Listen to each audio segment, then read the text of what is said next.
Hi friends, ಎಲ್ಲರಿಗೂ ನಮಸ್ಕಾರ. MRV YouTube ಚಾನಲ್ಗೆ ಸ್ವಾಗತ. ಇವತ್ತಿನ ರೆಸಿಪಿ ಕಾಯಿ ಚಟ್ನಿ ಯಾವ ರೀತಿ ಮಾಡೋದು ಅಂತ ನೋಡೋಣ. ಅದಕ್ಕಿಂತ ಮುಂಚೆ ಸಬ್ಸ್ಕ್ರೈಬ್ ಮಾಡ್ಕೊಂಡಿಲ್ಲ ಅಂದರೆ ಸಬ್ಸ್ಕ್ರೈಬ್ ಮಾಡ್ಕೊಳ್ಳಿ, ಕೆಳಗಿರೋ ಬೆಲ್ಲೈಕನ್ನು ಪ್ರೆಸ್ ಮಾಡಿ. ಈಗ ಹೇಗೆ ಮಾಡೋದು ಅಂತ ನೋಡೋಣ ಬನ್ನಿ. ಒಂದು ಮಿಕ್ಸಿ ಜಾರಿಗೆ ಒಂದು ಕಾಲು ಆಗಷ್ಟು ಕಾಯಿ ತೊಗೊಂಡಿದ್ದೀನಿ. 4-5 ಹಸಿಮೆಣ್ಸಿನ್ಕಾಯಿ ಸುಟ್ಕೊಂಡು ತೊಗೊಂಡಿದ್ದೀನಿ. ನೀವು ಬೇಕಾದರೆ ಹಂಗೆ ಯಾರು ಹಾಕ್ಕೋಬೋದು.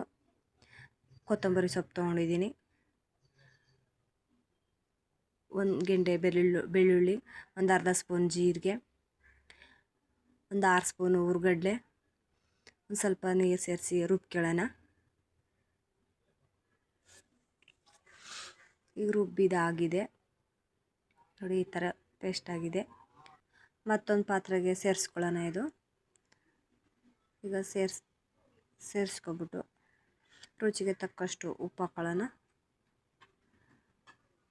ರುಚಿಗೆ ತಕ್ಕಷ್ಟು ಉಪ್ಪು ಹಾಕ್ಬಿಟ್ಟು ಸ್ಟವ್ ಆನ್ ಮಾಡ್ಕೊಂಡು ಪಾತ್ರೆ ಇಟ್ಬಿಟ್ಟು, ಪಾತ್ರೆ ಬಿಸಿ ಆದಮೇಲೆ 1 ಸ್ಪೂನ್ ಎಣ್ಣೆ ಹಾಕಿ, ಒಂದು ಅರ್ಧ ಸ್ಪೂನ್ ಸಾಸಿವೆ, ಒಂದು ಕಡ್ಡಿ ಕರಿಬೇವು, ಒಂದೊಂದು ಅರ್ಧ ಸ್ಪೂನು ಕಡಲೆಬೇಳೆ ಉದ್ದಿನಬೇಳೆನೂ ಹಾಕಿ ಚೆನ್ನಾಗಿ ಫ್ರೈ ಮಾಡ್ಕೊಳ್ಳೋಣ.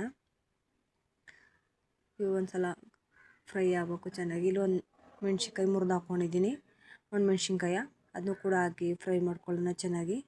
ಇದು ರೊಟ್ಟಿ, ದೋಸೆ, ಚಪಾತಿಗೆಲ್ಲ ಚೆನ್ನಾಗಿರುತ್ತೆ, ಪೂರಿಗೆಲ್ಲ ಚೆನ್ನಾಗಿರುತ್ತೆ. ನೀವು ಒಮ್ಮೆ ಟ್ರೈ ಮಾಡಿ. ಈಗ ಚಟ್ನಿಗೆ ಸೇರಿಸ್ಕೊತಾ ಇದ್ದೀನಿ. ಚಟ್ನಿಗೆ ಸೇರಿಸ್ಕೊಂಡು ಚೆನ್ನಾಗಿ ಮಿಕ್ಸ್ ಮಾಡ್ಕೊಳ್ಳೋಣ. ಇದು ಮಿಕ್ಸ್ ಆಗಿದೆ. ಚಟ್ನಿ ರೆಡಿಯಾಗಿದೆ. ಸೂಪರಾಗಿರುತ್ತೆ. ದೋಸೆ, ಇಡ್ಲಿ, ಚಪಾತಿ, ರೊಟ್ಟಿಗೆಲ್ಲ ಚೆನ್ನಾಗಿರುತ್ತೆ. ನೀವು ಕೂಡ ಟ್ರೈ ಮಾಡಿ. ಈ ವಿಡಿಯೋ ಇಷ್ಟ ಆಗಿದೆ ಅಂದ್ಕೊಂಡಿದ್ದೀನಿ. ಇಷ್ಟ ಆದರೆ ಲೈಕ್ ಮಾಡಿ, ಸಬ್ಸ್ಕ್ರೈಬ್ ಮಾಡಿ, ಶೇರ್ ಮಾಡಿ, ಸಪೋರ್ಟ್ ಮಾಡಿ. ವಿಡಿಯೋ ನೋಡೋ ಕರ್ನಾಟಕ ಜನತೆಗೂ ಥ್ಯಾಂಕ್ಸ್. ಮತ್ತೊಂದು ವಿಡಿಯೋ ಜೊತೆ ಭೇಟಿಯಾಗೋಣ. ಬಾಯ್ ಬಾಯ್, ಟೇಕ್ ಕೇರ್.